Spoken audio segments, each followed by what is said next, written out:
আলহামদুলিল্লাহ, আমরা চলে আসলাম টঙ্গীর ময়দানে ভাইদের সাথে কিছু কথা। কি অবস্থা ভাই?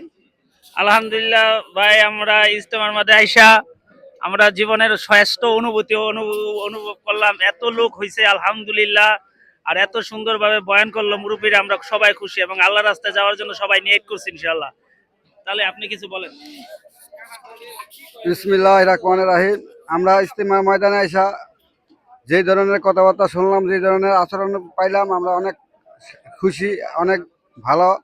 এই ব্যাপারে অনেক উন্নতমান কাজ, এরা সবাই ধরে রাখেন, সবাই ধরতে পারলে অনেক ফায়দা হবে ইনশাল্লাহ। আমরা এই দেশে আইয়া কত রান্না বাড়া করে খাইতেছি, কোনো সমস্যা নাই, কোনো নাই।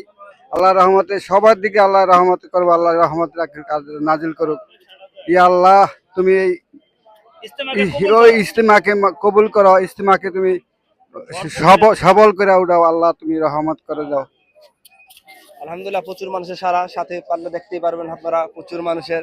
আলহামদুলিল্লাহ, আমাদের ভাই আছে উজ্জ্বল ভাই, আলহামদুলিল্লাহ ব্যস্ততার মাঝে আসতেছে। আলহামদুলিল্লাহ, প্রচুর মানুষের আনাগোনা, যারা দেখতে পারবেন যে কল্পনার বাইরে। আমরা আসলে এতটা ব্যস্ততার মাঝে মানুষ এসেছে। আলহামদুলিল্লাহ, খুবই চমৎকার পরিবেশে তারা কাজ চলতেছে একের পর এক।